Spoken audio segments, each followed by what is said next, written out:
Are Muslim reformists simply back-projecting modern Western liberal values onto Islam? This is one of the most common accusations against reformist Muslims. And sometimes it's true, but sometimes it's not. In this episode, we're going to take a look at the issue of religious liberty. What does the Quran have to say about it? And what about the medieval Islamic tradition? We'll take a look at the well-known verse, "Let there be no compulsion in religion," Surah 2, verse 256, and see how it was interpreted throughout Islamic history. The results, I think, will surprise you. They certainly surprised me.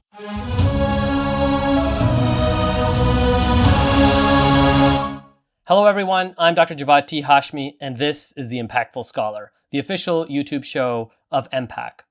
If you're watching the news right now, you're familiar with what's going on in Iran. Some Iranians are protesting on the streets. They're protesting the regime as well as the use of morality or religious police. They're protesting the idea that you can force people to be religious or virtuous. The question arises, what does the Quran say about this? And what does the Islamic tradition have to say about this? In this episode, we're going to be taking a look at an essay written by the late Patricia Crone, one of the most well-known historians of early Islam. Her essay is entitled "No Compulsion in Religion," Surah 2, 256, in medieval and modern interpretation. Although I don't agree with everything Crone says in it, I still think this is an excellent essay that everyone should read, and I want to bring it to your attention. In fact, what I'll do here is I'll summarize the key points, or some of the key points in the essay. I'll read out some quotations from it, and then I'll add in my own commentary. But again, you should, of course, read the essay for yourself. Patricia Crone begins her essay by writing, quote, "Surah 2, verse 256 famously contains a statement which, read on its own terms, sounds to the modern ear like a declaration of a human right. La ikraha fid din, there is no compulsion in religion. Read as part of the unit formed by verses 255 to 257, it seems less a declaration of rights than a reference to a point taken for granted by both the speaker and his audience." I'm going to contest this point later on in this video, but for now, let's keep reading. "But that does not make it any less liberal," unquote.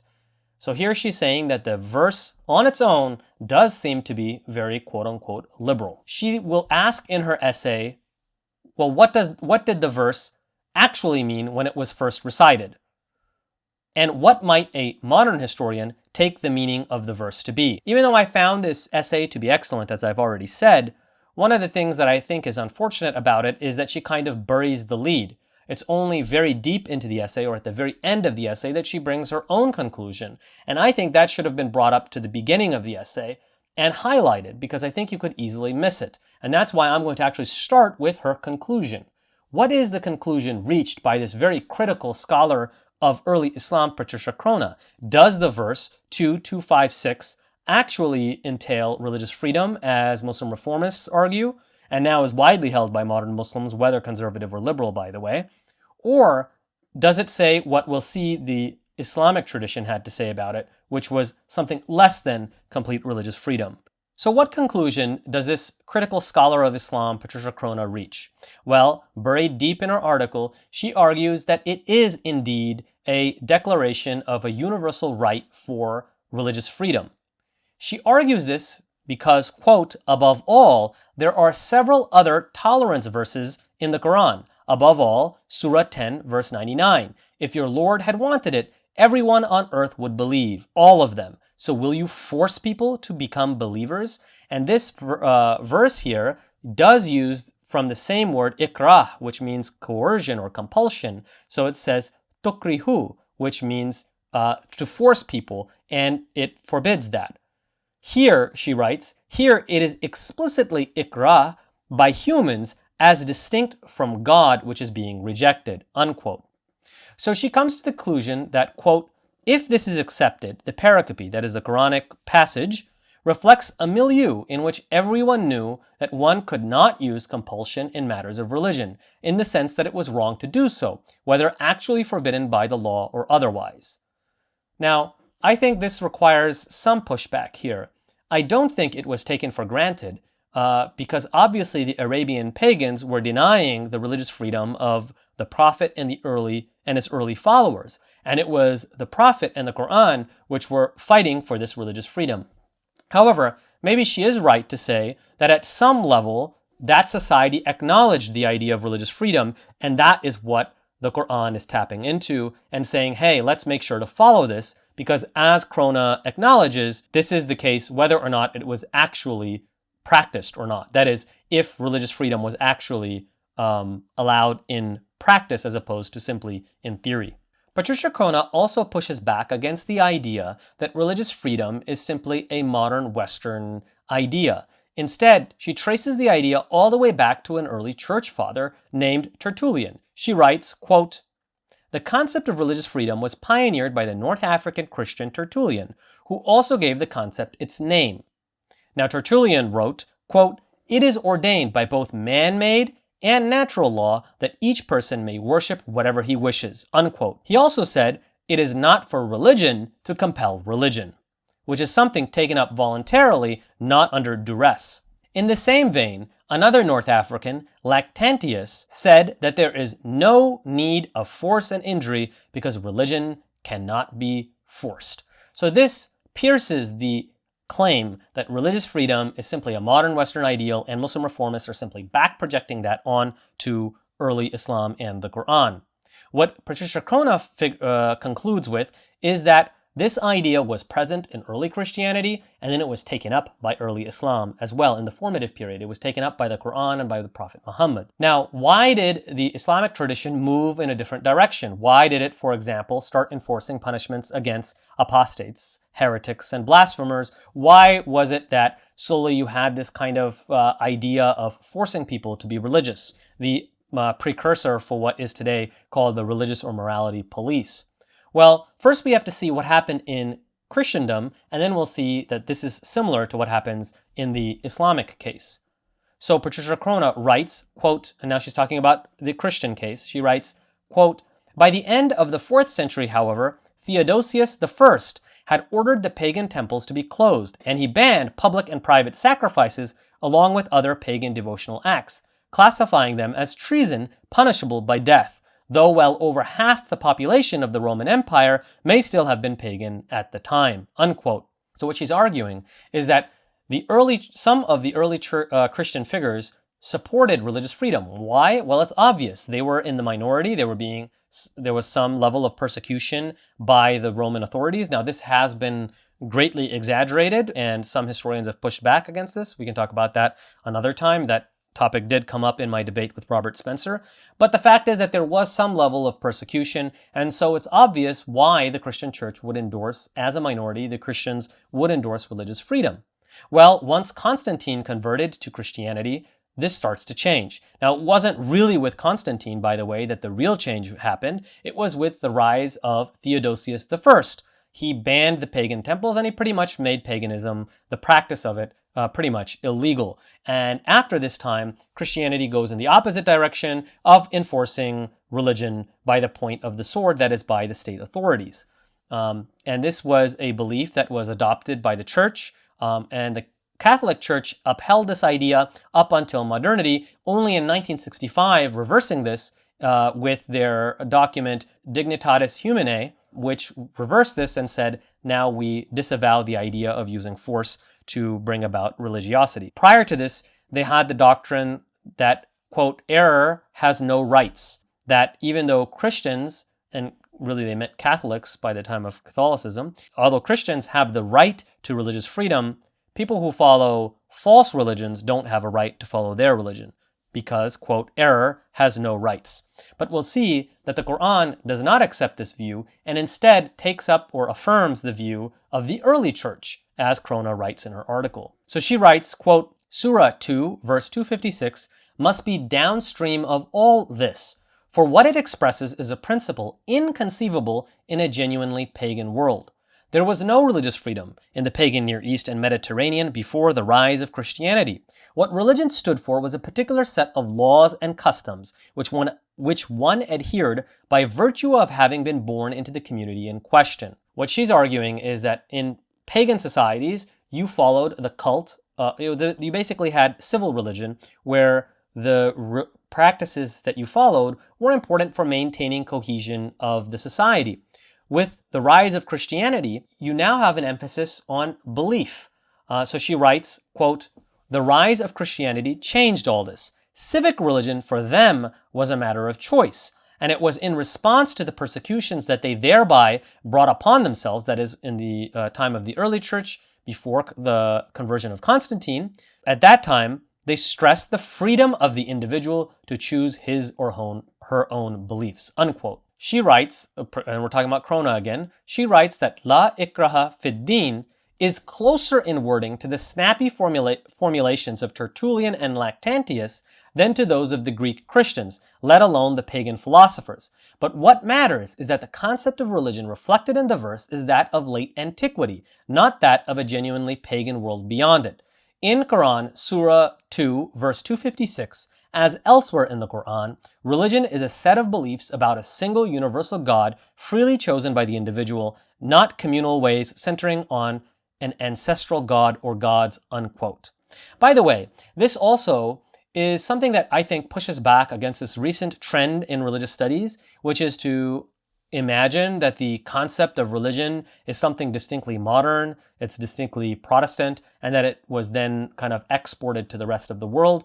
I think in the Quran, there is a strong sense that belief is something that matters, and belief rests in the heart. So far from being a modern Western Protestant idea, this is found in the formative text of Islam, and this is what Crone is arguing here. Quote, "Wherever exactly we are in Arabia, we are in a place that formed a cultural continuum with the Christian world around it, sharing its basic presuppositions and speaking the same cultural language, except that it formulated itself in a distinctive local idiom of its own, and was somewhat out of date. Quran, Surah 2, verse 256, articulates a norm which had come to be honored more in the breach than in the observance in the region in which it originated." So what she's arguing here is that there was a time lag. That is to say, the Quran and Prophet Muhammad affirmed the idea of religious freedom, even though it was now phasing out or going out of date in the Christian world. Now she's arguing that the early church is the first to really formulate this idea, and then it was taken up by the Quran and by the Prophet Muhammad. But by the time they take it up, it's now lost its provenance in the place where it originated, that is, in Christendom. So what she writes is, quote, "What we encounter here seems to be a time lag in the exchange of ideas," unquote. The conclusion, though, is that, quote, "both Christianity and Islam began as freely chosen systems of belief," unquote. So, again, what she's arguing is that both Christianity and Islam began as freely chosen systems of belief, and that later Christianity moved in a different direction once Constantine converted, and really after Theodosius I. By this time, Christians had realized that, hey, force is pretty effective, and they used it to enforce Christianity on the population. Similarly, Muslims would also move in this direction, especially once it was no longer something fashionable in the milieu in which Muslims were operating. But that is a post-prophetic or post-Quranic milieu in which, in the age of empire, it no longer makes sense to embrace this idea of religious freedom. Crone clarifies this point and tells us that once Christianity and Islam became state religions, quote, "one was not free to abandon the religion. Apostasy was treason now. Religion now performed the function of nationality in the modern world. That is to say, it gave people their civic status. To be without a religion was to be stateless, an outlaw without rights or duties. Under these circumstances, religious freedom became undesirable," unquote. She's arguing that once Christianity became into a state religion, once Islam became into a state religion, it was no longer possible to endorse this idea of religious freedom, since now religion became a part of what we can call citizenship or nationality. So leaving your religion was, in a sense, treason. And we see this idea mirrored in some of the texts that are attributed to the Prophet Muhammad, in which there's a link between apostasy and leaving the community. Crone writes further, quote, "In short, there cannot be religious freedom where the political community is based on religion. This was why the exegetes had to interpret the La ikraha verse by recourse to the postulates of abrogation and the far-fetched interpretations that Mahmud Shaltut spoke so scathingly about," unquote.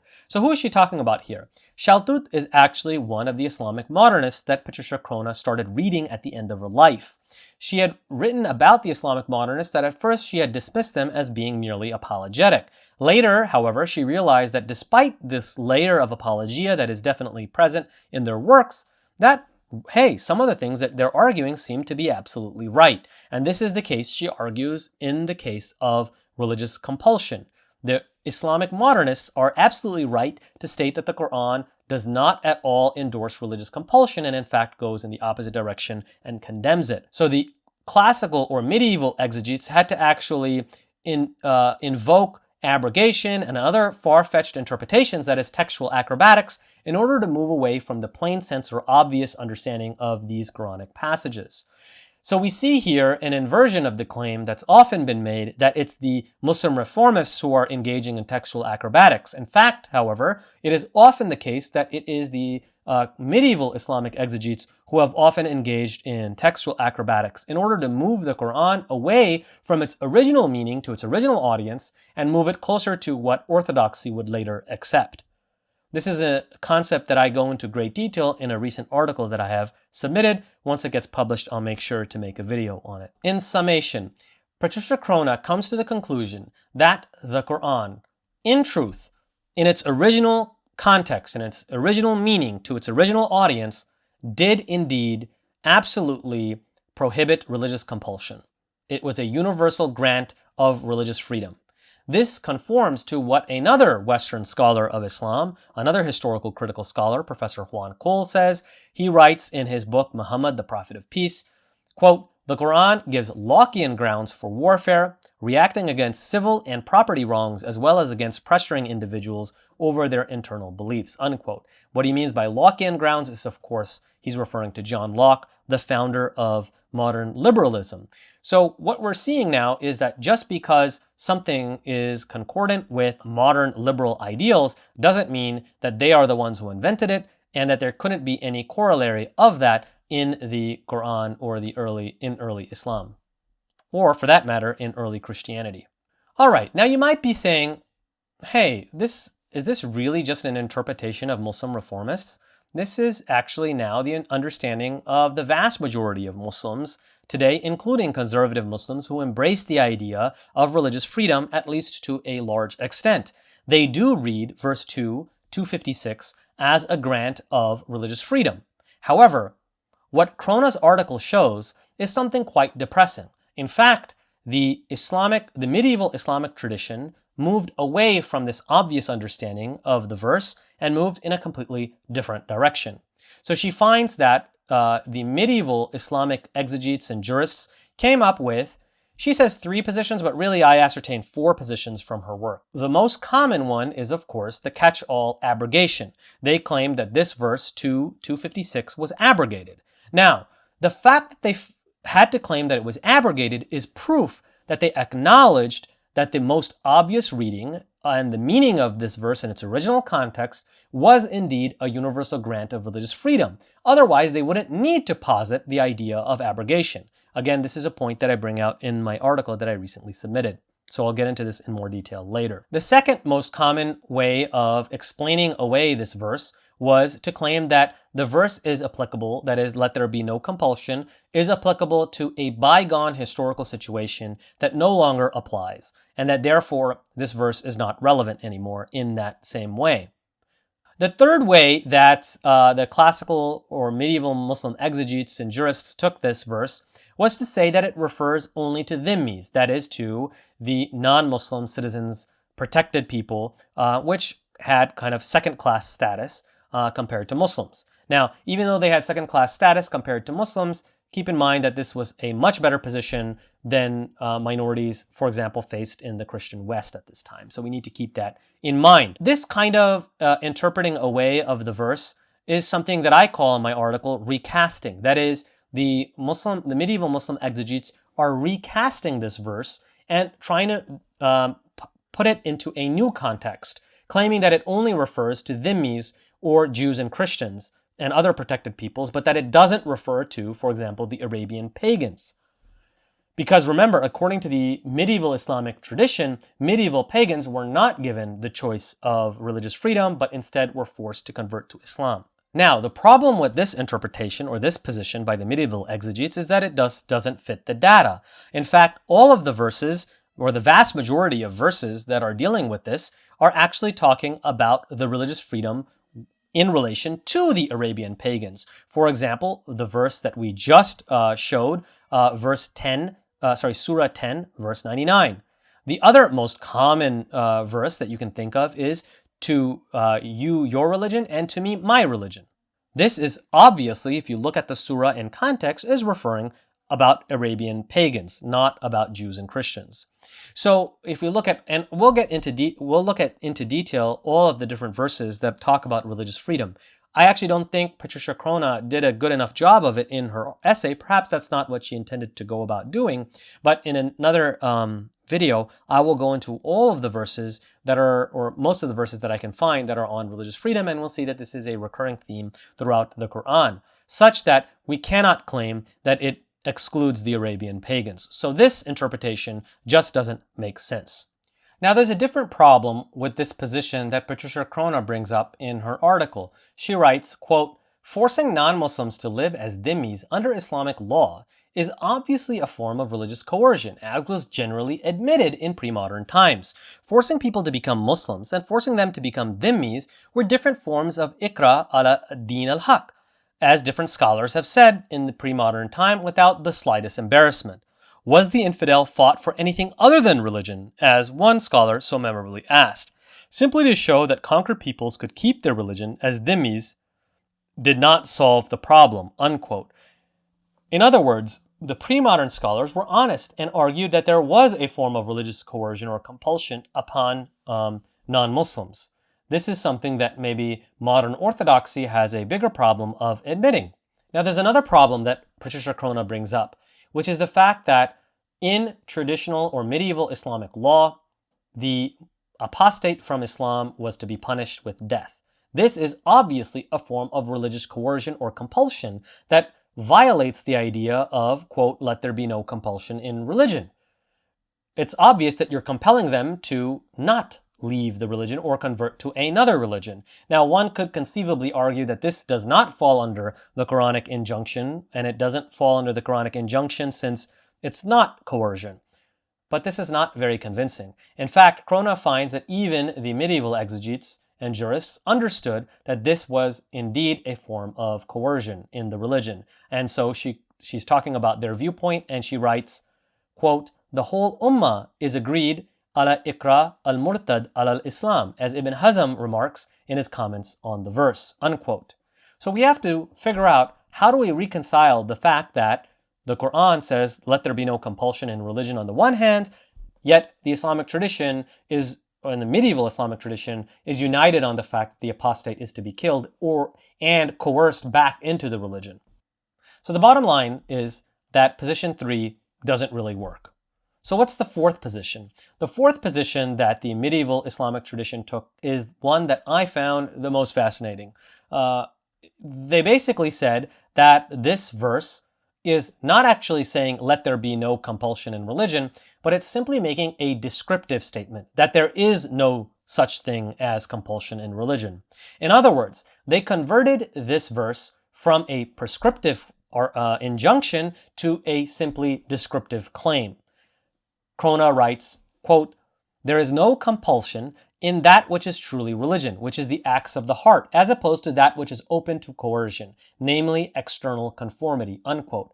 In other words, the medieval exegetes were saying, yeah, we know that you can't force people in their hearts to believe in a religion, but you could still have them conform externally, and that's all that matters. So we're not actually coercing them, since they're free to believe whatever they want in their hearts, even if on the external side we're forcing them to behave and act as a Muslim and claim allegiance to Islam. So this was a very creative way of going away from the Quranic verse. Now, Crone gives some very detailed explanations of this position. There was this big debate about predestination versus free will. And interesting, the Mu'tazilis also had this same viewpoint that allows for compulsion in religion by explaining it away in this way. Additionally, there was the view that even though you couldn't force somebody to be a believer inside their heart, you could put them into a position that would encourage them to convert in reality or to change their beliefs internally. This is a view that has a precedent in the Christian tradition as well. Crone writes that this is a view that, quote, not only approves of forced conversion, but positively praises it. The merit of fighting in the cause of religion could not be denied by any fair-minded person, he says. She's talking about a medieval Islamic scholar. For people clung to their wrong religions out of habit, but when they were forced to adopt the true religion for fear of being killed, their love of the false religion would gradually vanish, while their love of the true one would grow, so that eventually they would achieve salvation instead of everlasting punishment, unquote. So there was the recognition that you can't force people inside to believe, but if you force them enough, maybe they will start to believe. And then Crone goes on to write that there's a precedent in Christianity as well, a long history of this, in fact. She writes, quote, Augustine had said the same in justification of the forced conversion of the Donatists.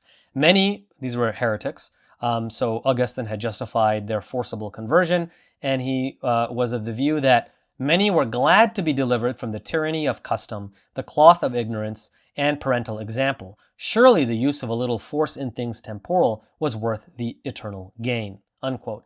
So this was the kind of idea that, look, you're forcing them for their own benefit, and maybe they will really start believing once you put them in that uncomfortable position, that you snap them out, so to speak, out of the force of habit and custom and just following their parents, the religion that their parents are upon. Now, none of these explanations are terribly convincing. Crone is not convinced, and I'm certainly not convinced. Surely you should not be convinced either. What's interesting is that the jurists did recognize the most obvious interpretation of the verse, but then they moved the meaning away from that, using various hermeneutical strategies or interpretive strategies that Crone speaks about. Crone writes of this, quote, the jurists were, of course, well aware that the verse could be read as a universal grant of tolerance incompatible with the duty to execute apostates and wage jihad against non-Muslims. But he who understood it in that vein always added that it had been abrogated. The meaning was either general and abrogated or specific and concerned with jizya payers, unquote. Now, all of this effectively made the medieval Islamic law, as constructed by the Islamic jurists, to be what I call hermeneutically immune. That is to say, it didn't really matter what the Quran said about these matters, because if a jurist thought that, or an exegete thought that a verse said one thing, then they could simply say it was abrogated. If they thought it meant another thing, then it could be operative. That is to say, if they really thought that the verse gave this universal grant of religious tolerance, then they could simply say that it was revealed early in the Prophet's life and therefore was abrogated. If, however, they read the verse differently, then they could say, okay, we can allow this verse because it doesn't really say that. In other words, their interpretive strategy is not exactly neutral, as some people think today. That is to say that the medieval exegetes are somehow these neutral arbiters of the text, and it's only Muslim reformists or modernists today who are biased and trying to import Western ideas onto the text. In fact, it's the case that the medieval Muslim exegetes are importing their ideas, which they're getting from the milieu that they're living in, which is informed by medieval Christendom. They're importing all of that into the text, so we need to keep that in mind as well. The bottom line is that historically, the medieval Muslim scholars endorsed laws against apostasy, heresy, and blasphemy, as well as this idea of hizbah, or the idea that you could force religion and virtuousness onto the public. All of this stood in contradiction to the clear Quranic injunction, let there be no compulsion in religion. Now, this all seems like bad news, at least when it comes to the medieval Islamic tradition. However, it's not all bad news, and Crone does bring up some good highlights from the medieval Islamic tradition. For example, she points out that some Islamic scholars, such as Ibn al-Qayyim and Ibn Taymiyyah, acknowledge that the Prophet Muhammad himself never enforced the religion on anyone. Secondly, she points out that the Ismailis used the verse, let there be no compulsion in religion, to endorse intra-Muslim freedom of religious expression. That is, the idea that you could not enforce religion against quote-unquote heretics. That is, they had the freedom to express their religious beliefs and practices. Now, she does point out that the Ismailis did not use this verse for non-Muslims, but in any case, that is something promising in the Islamic history that we can look to. She writes, quote, To this day, the Ismailis remain the only Muslims to have interpreted, quote, no compulsion in religion as an affirmation of the right to hold dissident views without being outlawed. Other Muslims assume that the La Ikraha verse to be about infidels alone, unquote. Clearly, however, if the verse applies to non-Muslims, how much more so should it apply to Muslims? Lastly, Crone gives the example of a pre-modern scholar who does back the idea that religious compulsion cannot be used to force people to be religious or virtuous. She writes, quote, one pre-modern example seems to be known. The Damascene scholar Abdul Ghani al-Nablusi invoked La Ikraha and other tolerance verses to forbid the use of force in the performance of the duty of al-amr bil ma'ruf by laymen, that is, the need to enjoin good. Admittedly, Crone's article gives a one-sided depiction of the medieval Islamic tradition and our history. The reality is that there was wide ambit given for religious freedom that was extended to dhimmis, which, by the way, did not just include Jews and Christians, but was pretty much, practically speaking, extended to all non-Muslims, including, for example, to Hindus, who are technically or were technically considered polytheists. That is to say, the only group that was really in practice excluded were the Arabian pagans or polytheists of old, who were thought to be no longer in existence. So, in reality, the idea of forcing people to convert to Islam and not giving them the option of jizya was a dead letter throughout Islamic history.